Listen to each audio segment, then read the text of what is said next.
gusto estar con vos. Te voy a tutear. Sí, sin problema. Absolutamente. Me gustaría saber de qué congregación sos y cómo llegan a la Argentina. Muy bien. Somos auxiliares parroquiales de Cristo Sacerdote, fundadas en España en 1927 por José Pío Gurruchaga Castuariense, un sacerdote vasco. Él ya en sus escritos de los primeros años dice cómo le gustaría venir a Argentina. Siempre ha habido una conexión muy linda entre España y Argentina, mucha inmigración a Argentina, entonces había siempre familias muy enraizadas también en Argentina, así un cariño especial. Cuando Monseñor Emilio busca unas religiosas, porque se han ido las azules, varias congregaciones han desaparecido de azul, y quiere la presencia de unas religiosas con hábito. Busca por España, le cuesta, y al final nos conocen a nosotras en Santiago de Compostela y en Logroño. El padre Enrique Xermade nos conoce, le dice, hay unas religiosas en España que yo creo que estarían muy bien acá. Se lo proponen a Madre General, cuando Madre General oye Argentina dice, ay, ¿cómo no vamos a hacer el sueño del padre fundador? Y aunque no teníamos mucha gente en ese momento, se hizo el esfuerzo y vinimos a Argentina hace 12 años ahora. ¿Y se radicaron dónde? En el seminario diocesano. Vinimos justo en el Corralito, en toda la crisis argentina. Entonces España muy bien, voy a la inversa, ¿no? Y las hermanas, pues lo que es la providencia de Dios, ¿no? Vino una hermana que sabía mucho de quintas, porque toda su familia era agrícola. Entonces monté una quinta en el seminario y con eso abastecimos a varias familias, muchas necesitadas. Al Maler traían verdura las hermanas. Entonces hicieron una labor también social que fue muy interesante, ¿no? En ese momento. O sea que el primer destino fue en Azul y es el único en la Argentina. El único, el único. ¿Cuántas hermanas hay? Somos 4 hermanas. Una argentina, que los padres eran españoles, vinieron a Argentina y con 11 años ella vuelve a España. Allí nos conoce y allí encuentra su vocación, ¿no? Hermana María Victoria Muñoz. Otra española de Jaén, hermana Casiana Sánchez, y otra mexicana, hermana Catalina, y yo que soy española. Así que somos muy polifacéticas. Tu nombre es muy especial porque lleva el nombre de una virgen de España. De España, Covadonga. Covadonga. ¿Y sos la madre superiora acá? Soy la superiora de la casa, sí. ¿Qué carisma tiene la orden? Sí, nos dedicamos a las parroquias. Nuestro padre, en un momento en que se estaba iniciando la Guerra Civil Española, cuando se estaba fraguando, el sacerdote era como muy rechazado socialmente y él tiene como un instinto espiritual especial, dice, hace falta la mujer en la iglesia, pero no solo la mujer en la iglesia orando, sino la mujer metida en la parroquia, la mano femenina ayudando al sacerdote. De hecho, nuestro hábito original es negro, en España vamos de negro, en tierra de misiones vamos de gris, por el calor y demás. Era una sotana, era igual que la sotana del sacerdote en aquellos tiempos, con los 33 botones, que era la edad de Jesucristo, con el cuello alto, era muy parecida a la mujer, al lado del sacerdote diocesano, ¿no? Y ese factor femenino tan bonito, ¿no? Porque él ve como todo el tema, por ejemplo, del ornamento litúrgico, los purificadores, estaban muy descuidados en algunas parroquias, y él era muy delicado para la liturgia. Entonces dice, aquí falta una mano de mujer.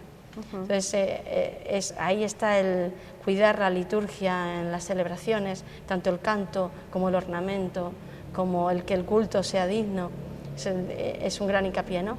Y luego toda la labor de catequesis, de acción social de la parroquia, de escucha, de recepción de los fieles que vienen a la parroquia, pues es un poco también otra faceta de la mujer que podemos aportar, ¿no?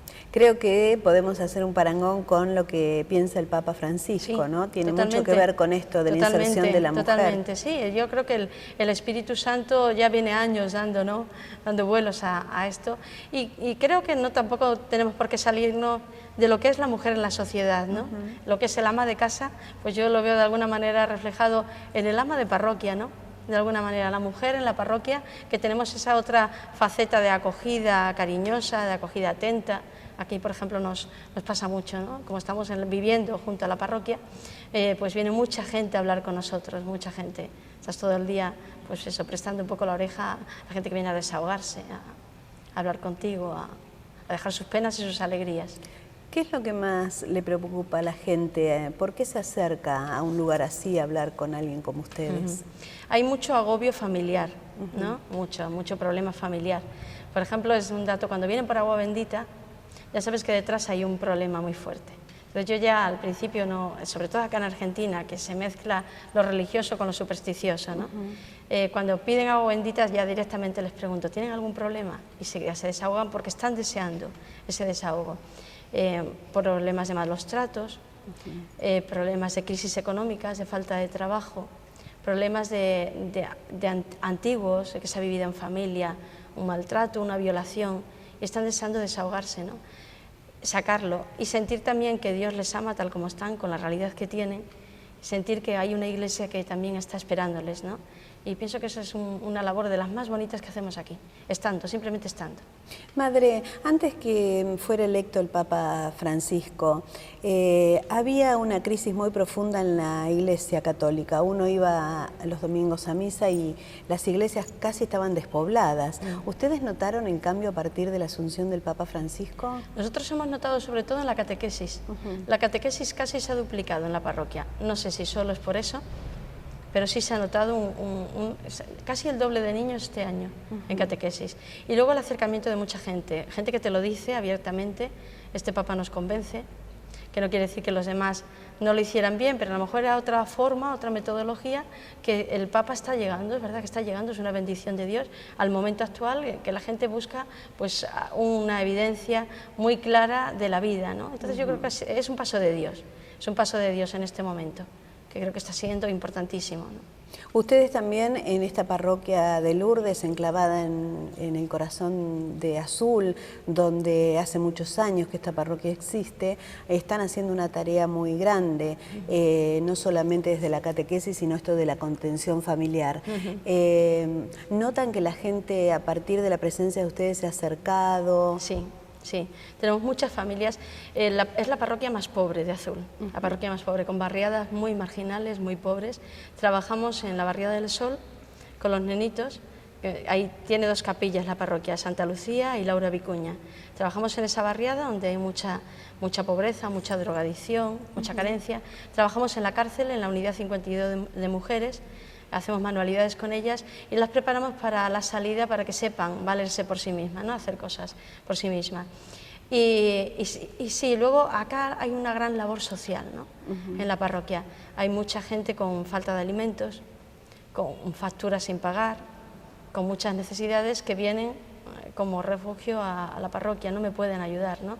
Entonces sí, desde que estamos nosotras hay una presencia todo el día, las 24 horas, hay veces que hasta de noche vienen a llamar a la puerta, ¿no?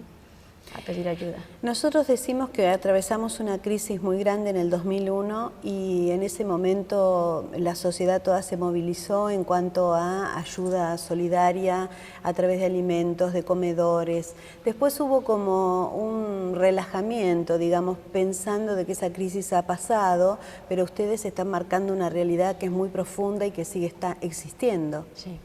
Sí, yo creo que estamos en una crisis seria, creo, ¿no? Por lo que percibo, por las llamadas de la puerta. Claro, ustedes son como un sensor, ¿no? Sí, de la realidad, de gente que no se atreve a pedir en otros estamentos y viene a la puerta de las monjas porque saben que aquí nunca les va a faltar, ¿no? Por lo menos eso intentamos, porque hay veces que ya te desborda, llega un momento que hay veces que no te quedan alimentos en casa para dar. Familias que están subsistiendo con hierba y azúcar. Lo que más nos piden, hierba y azúcar, que parece mentira, con nenitos chiquitos. Es una realidad palpable, ¿no? De muchas familias.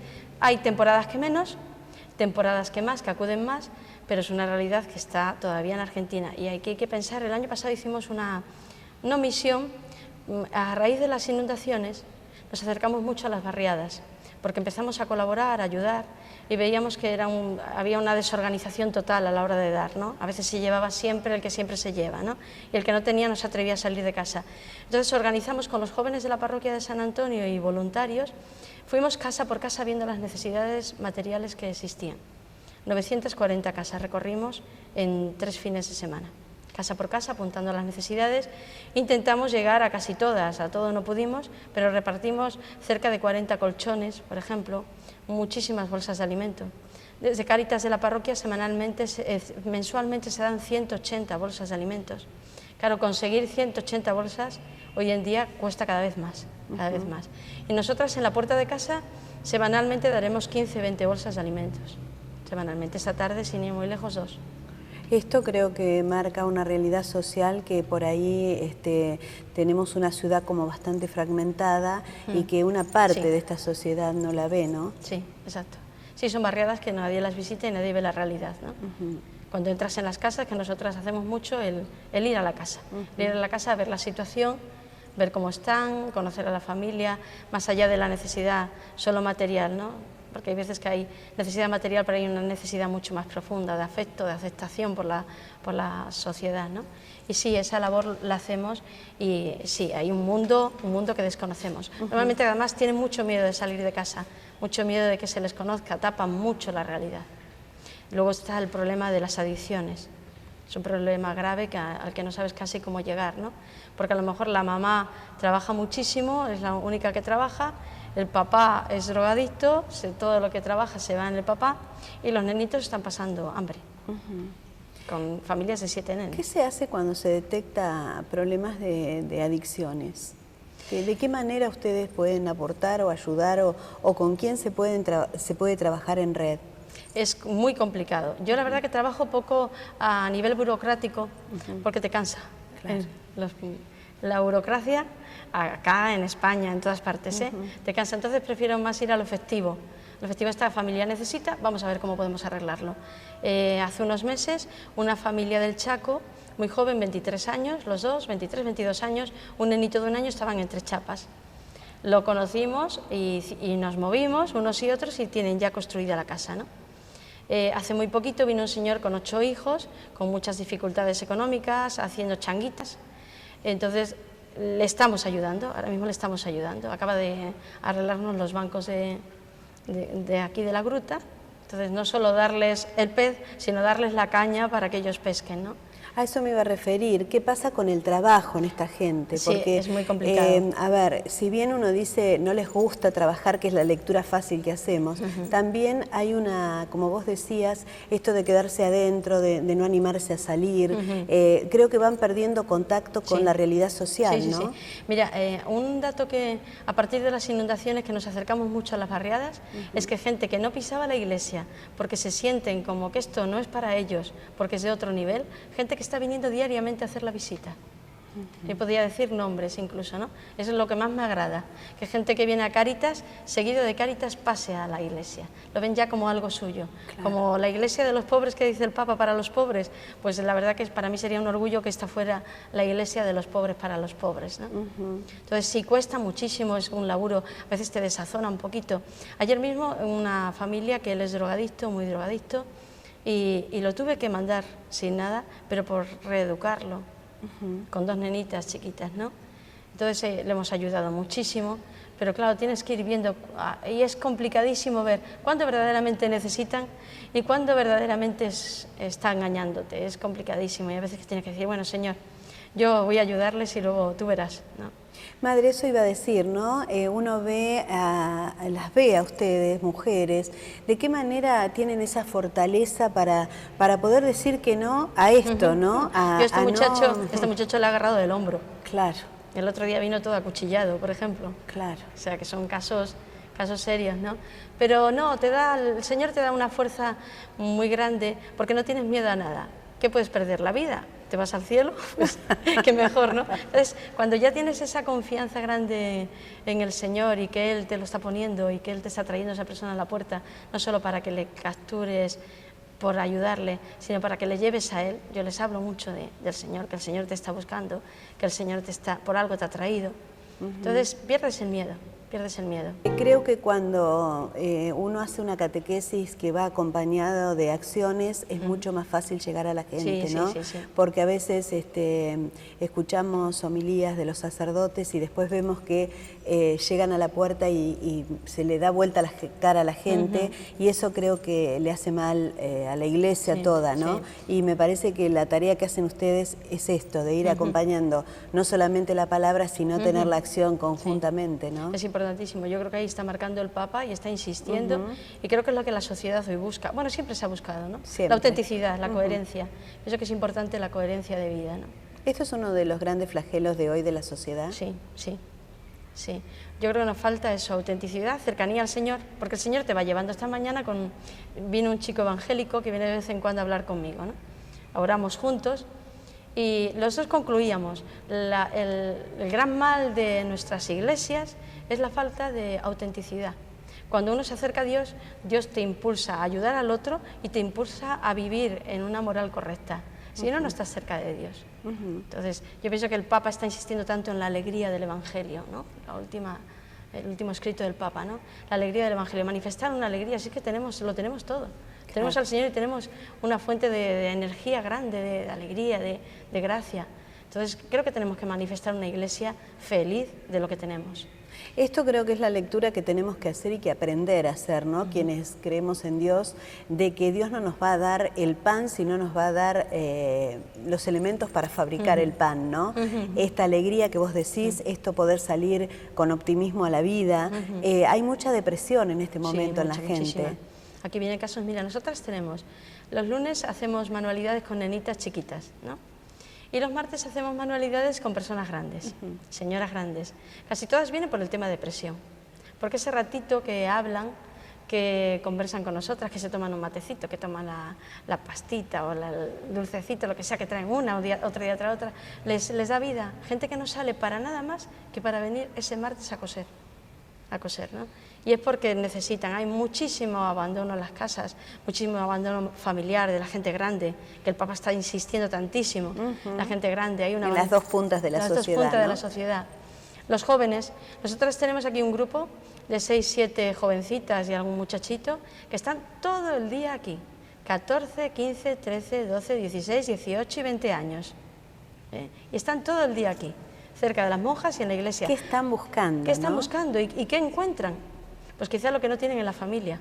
Claro. A veces les falta esa dedicación del tiempo y nosotras estamos dedicadas a ellos. Esto de la soledad en las casas, esto del abandono familiar, es una crisis familiar profunda. Muy profunda. Vemos cada vez más separaciones, cada vez más familias ensambladas. ¿De qué manera esto influye en los jóvenes? Muchísimo, muchísimo. Tenemos muchos adolescentes jóvenes con una depresión seria. Y eso quiere decir mucho de nuestra sociedad, con una falta de atención a unos niveles tremendos. O sea, vienen acá y a veces que nosotras mismas les peinamos, les lavamos la cabeza, porque están llenos de liendres, pero no niñas de unas familias que sean muy pobres, no, de familias bien, pero que la mamá nunca las mira. Claro. Entonces hay un abandono, falta de dedicación de tiempo, hay mucha falta de dedicación de tiempo a nuestros niños, ¿no? Tienen de todo, tienen clases de todo, pero no tienen al papá y la mamá ahí cerquita un rato. Y a veces buscan en nosotras lo que no tienen en casa. Y simplemente estamos a lo mejor pintando una cosa con ellos o dedicándoles un rato. Esto de que a veces vemos problemas de alimentación como la bulimia, la anorexia, la droga, la depresión, son llamados de atención hacia los adultos. Y el bullying. El bullying, por ejemplo. Creo que estamos creando una sociedad cruel. No se quieren a sí mismos nuestros adolescentes. Luego la televisión. La televisión, que puede ser un medio maravilloso, pienso que está haciendo mucho daño, ¿no? Con el tema del tipo, de nosotras, nuestras adolescentes, la mayor parte de conversaciones son sobre esos temas porque lo están viviendo, ¿no? Pues son rechazadas, porque estás un poquito más gorda y ya eres rechazada. Entonces sí, hay unos problemas muy serios de educación en valores, ¿no? Además tenemos una televisión, especialmente cuando hablamos de canales nacionales, ¿no? De una agresión permanente entre las personas, no hay límite de decirle nada a nadie delante de las cámaras, ¿no? Una exposición. No sé cuándo vamos a despertar, se nos está derrumbando toda la sociedad y no despertamos, con lo que se podía hacer tan maravilloso como lo que haces tú, ¿no? Extender valores en la sociedad. Pienso que había que programar o reprogramar la televisión, que es un medio que llega a todas las casas, ¿no? Creo que cuando se deje de mirar como un negocio y se utilice como una herramienta educativa, también va a cambiar. Pero todo. bueno, en este Eso momento el capitalismo ha atravesado la sociedad, ¿no? Madre, ¿qué mirada se tiene de España hacia la Argentina? Bueno, yo la verdad que somos una generación que no lo hemos vivido tanto. Yo te cuento por mi madre es mayor y cuando le dije que me venía a Argentina me dice, ay, cuánto me alegra, porque son gente muy buena. O sea, esa concepción se tiene un cariño grande hacia la Argentina, un cariño grande. Yo creo que hay mucha conexión de temperamento, sí, yo la verdad que me siento feliz. La gente es muy agradable, muy agradable. En España somos un poco más secos, hay también zonas o regiones, ¿no? Pero sí, yo me encuentro como en casa, ¿Qué diferencia hay entre el habitante de España y el argentino, esta idiosincrasia que hace de que se tenga ese concepto por ahí del argentino? Yo, ¿sabes qué es lo que noto en Argentina? He estado en México también, y yo creo que es toda Hispanoamérica. Las situaciones de pobreza a la gente le hacen más sencilla, más humilde, más abierta. Quizá ahora estamos cambiando, como pasa en México, estamos cambiando, ¿no?, el rol social. Pero la gente es más sencilla, más afable, hay valores más importantes como es la comunicación. Aquí a la gente le encanta hablar. Claro. Tú estás hablando a un grupo y llevas una hora y te dicen, sígale, madre, sígale, siga. Eso en España no, al cuarto de hora te han dicho, ya está, ya nos cansó, ¿no? Entonces sí, yo creo que la gente es como más cercana, hay otra humanidad.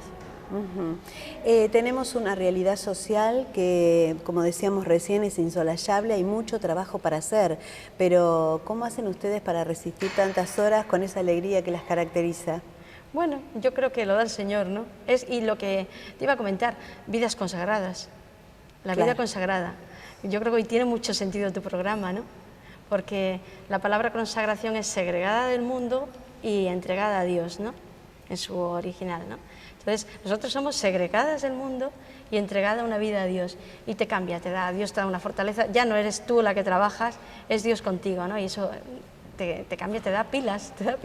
¿Cómo fue el llamado que tuviste? ¿Cómo sentiste este llamado? Sí, bueno, yo soy de una familia que no es religiosa, no es practicante, sobre todo, mi mamá sí, muy buena, una familia humanamente muy buena, estoy agradecidísima. Cuando aquí te encuentras con tanto problema familiar, a veces comentamos en casa, ay, qué gracias por la familia que hemos tenido, tan unida, tan luchando.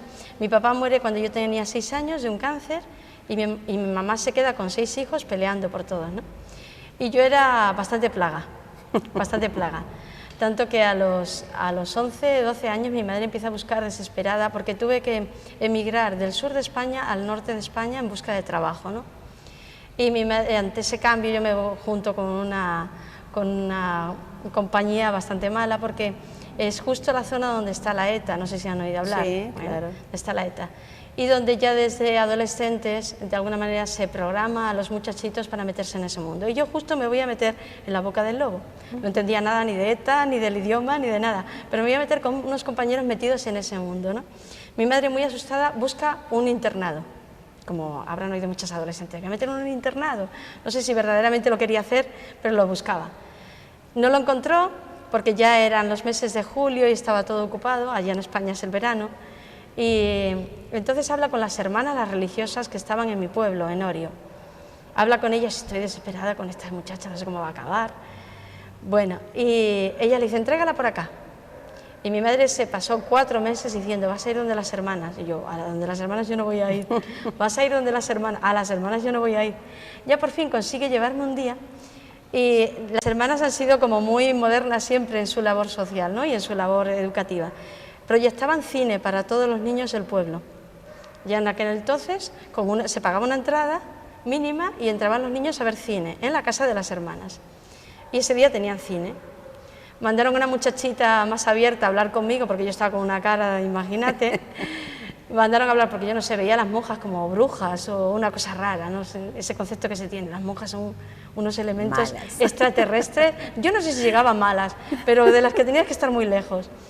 Mandan a aquella amiga, que luego estuvimos juntas en el convento, mandan a aquella amiga y dice, a la media hora se va. Esa muchacha no habla nada, yo me vengo súper aburrida. Mira lo que hablo ahora, ¿eh? Bueno. Pero yo capté.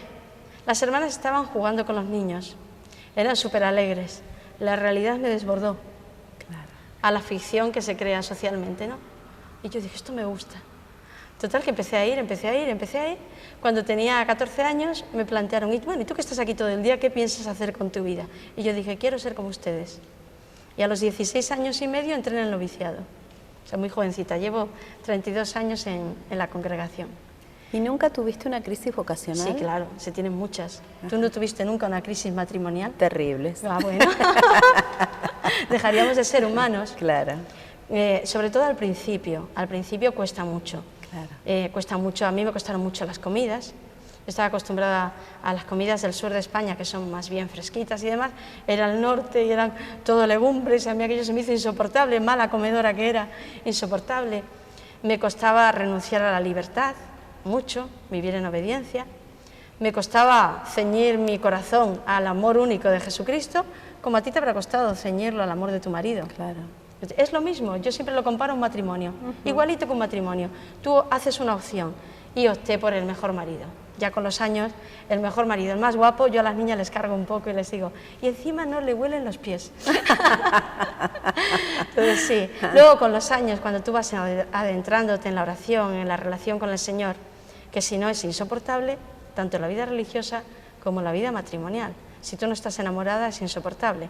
Si no te vas enamorando en una relación con Jesucristo es insoportable y más vale que te vayas, ¿no? Pero cuando tú te vas enamorando no puedes más que dar gracias. Yo hoy por hoy no doy más que gracias a Dios por lo que me ha tocado, por las experiencias tan maravillosas que me han tocado como religiosa. He estado en México en un orfanato, he pasado por todas las experiencias que se pueden pasar. No he trabajado con drogadictos, con enfermos de SIDA, con ancianos, de todo, ¿no? Entonces es tan enriquecedor, ¿no? Tan enriquecedor. Seguramente que por ahí esta pregunta no es muy adecuada, pero si tuvieras que elegir entre todas las problemáticas que te tocan trabajar, ¿cuál elegirías? ¿Qué es lo que más los te niños. gusta? Me encantan los niños y los adolescentes. De hecho, toda mi vida he trabajado con niños y adolescentes, toda mi vida, ¿no?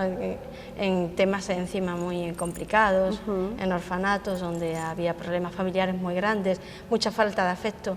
Creo que es un terreno donde hay que trabajar. Hay una falta de afecto en nuestros niños terrible, ¿no?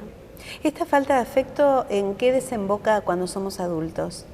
Pues en lo que tenemos en la sociedad, desde el crimen, desde las depresiones profundas que tenemos actualmente, desde las separaciones matrimoniales, que muchas son por una falta de afecto en la niñez, donde el corazón no sabe establecerse en un lugar y tiene que andar buscando porque no se llena, ¿no? Todo lo que estás viviendo en la sociedad creo que proviene desde la niñez, desde la infancia. La falta desde los 2 añitos, desde los meses de recién nacido, de la falta de amor. ¿Qué tiene que hacer una mamá y un papá cuando tienen un bebé? Amarlo. Sobre todo y ante todo, amarlo. Aunque no tenga nada, amarlo. Amarlo, acompañarlo, abrazarle. Yo a cuántas madres, he trabajado mucho en jardín de infancia, en guardería también, en escuela. ¿Cuántas veces les he dicho, pero abrazas a tu hijo? Porque hay mamás que hoy no abrazan a su hijo y eso luego se paga y lo van a pagar los propios papás. Luego que no se quejen, ¿no? Creo que hay una falta de afecto muy grande. El contacto de los cuerpos, el tocarse la piel, es importantísimo. Es importante para el desarrollo humano. Es importantísimo, importantísimo, lo notas. Muchas de las nenas que tienen anorexia, que tienen bulimia, ha habido una falta de afecto por parte de la mamá, una presencia del papá. El papá es importantísimo en una casa. El otro día lo hablaba yo con un padre. Dice, me estoy dando cuenta de lo importante que soy en mi familia. Es importantísimo, tanto o más que la mamá. Creo que nos ha atravesado una cultura donde el papá era el proveedor y la mamá era quien contenía, pero me parece que han sido grandes errores que nos ha dado la cultura, ¿no? Sí. La presencia de la figura del padre y sobre todo, fíjate lo que te voy a decir, en las nenas. La figura del padre en las nenas, en la adolescencia de las nenas, es importantísimo. Importantísimo. El que el padre hable con la niña cuando está atravesando la crisis de la adolescencia es importantísimo. Necesitan ese refuerzo paterno. Como que está cambiado el rol, porque siempre dicen los varones hablan con los papás y las nenas con las mamás. No, yo lo he comprobado en el diario, yo no soy psicóloga, pero en el diario vivir, en el máster de la vida, he comprobado la necesidad de la figura paterna en la familia.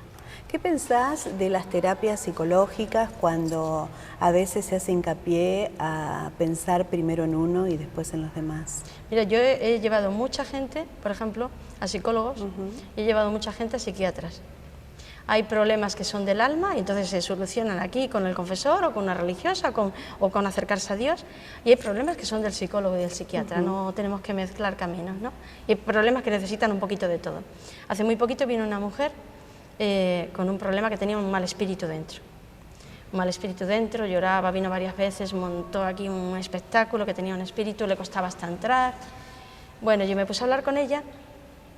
¿Qué había de fondo? Había una violación en su niñez.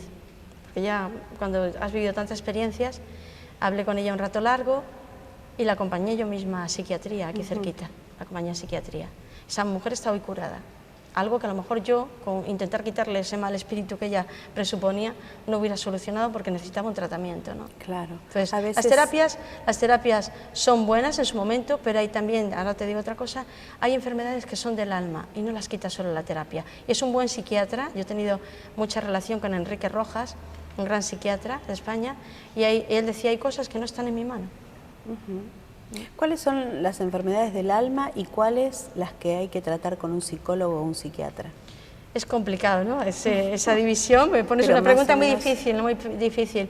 Hay personas que, por ejemplo, se sienten rechazadas por Dios. Han tenido algún pecado, por ejemplo, algún pecado que a veces no son culpables ellas, y sienten un rechazo de Dios, un miedo a Dios, y les genera una depresión profunda, pero profunda. Tal vez hasta inconsciente, inconsciente, ¿no? Ese miedo a Dios, a un Dios que a lo mejor sí hemos creado por querer atraer a la gente un Dios a lo mejor castigador, juez, que sí que es juez y que nos va a exigir una moral, pero también es padre. Entonces, un Dios misericordioso es importantísimo en la sociedad de hoy. De hecho, Juan Pablo II decía, es el momento de la misericordia de Dios, porque la gente está muy herida, ¿no? Por muchos problemas, por muchos conflictos, por mucho desorden familiar, y necesitan a Dios misericordioso. Y esas son las enfermedades del alma, ¿no? Cuando uno se siente rechazado a sí mismo. Muchas anorexia, bulimia, también en el fondo hay un rechazo a sí mismo y a lo que Dios ha creado en ti, ¿no? Mucho de lo social hoy es la falta de Dios, ¿no?, en la vida. Entonces está como muy mezclado, pero hay enfermedades típicas del alma y se salvan en un confesionario. Claro. Por eso qué importante que el sacerdote también esté, o en una charla. Mira, antes de ayer viene una señora grande, casi todos los días, te podría contar que todos los días hay alguna cosa de estas, ¿no? Una señora grande con una hija con un problema de drogadicción y demás, y tenía ganas de desahogarse. Y dice, voy al psiquiatra, pero nunca he hablado tan profundamente del problema que tengo, nunca. Y hablamos dentro de su auto, en la puerta dentro de su auto, porque ella estaba inválida. Qué importante es encontrar los espacios para poder hablar y poder confiar en la persona que se habla. A veces esto nos hace no encontrar precisamente el diálogo y a veces se busca fuera de lo que es el ámbito familiar, donde uno tendría que encontrarlo, ¿no? Hay etapas y hay edades en la vida que el ámbito familiar como que es complejo. Por ejemplo, la adolescencia. Siempre buscan a alguien de fuera. Y es natural, no se puede evitar. Y ahí yo creo que nosotros hacemos un gran papel. Por eso tenemos tantas adolescentes o adolescentes cerca de nosotras. Porque buscan eso que en casa no lo encuentran porque es el momento de la pelea con la mamá y el papá y el rechazo total. Entonces necesitan a alguien de fuera que le va a decir lo mismo que la mamá y el papá, si sabes educarlo bien, o buscan un amiguito que le va a llevar por mal camino, ¿no? Entonces es importante que estemos ahí, que estemos cerca de toda esa gente. ¿Y qué pasa con los ancianos? Los ancianos, mira, nosotros, entre otras de las cosas que hacemos ahora una hermana está visitando enfermos y ancianos, ¿no?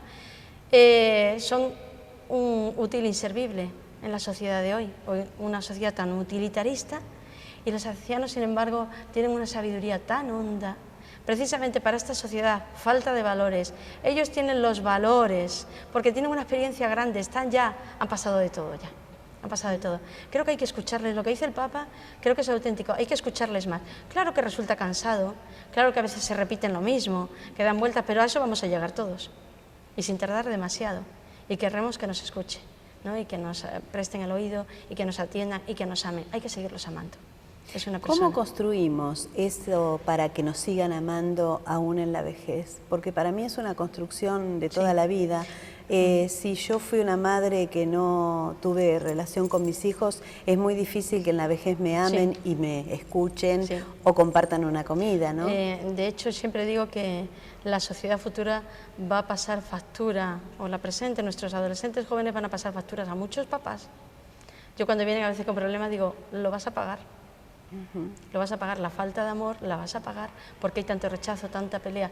Yo creo que nunca se ha dado ese rechazo a la mamá, por ejemplo, en gente de 35, de 30, de 40 años, un rechazo total a la mamá.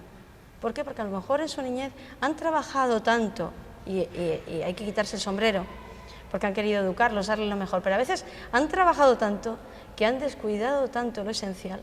Entonces yo creo que había que hacer una llamada grande a nuestras mamás más jóvenes, a que a lo mejor tengan menos sus hijos, pero estén más con ellos, es importantísimo. Madre, en esto no hay una falla que podríamos decir de la Iglesia, por ejemplo, en la preparación cuando los jóvenes se van a casar. Sí, por supuesto. Porque en otras épocas había charlas prematrimoniales donde se tocaban ciertos temas, donde se le daban pautas a los jóvenes de qué hacer con sus hijos cuando vinieran al mundo, ¿no?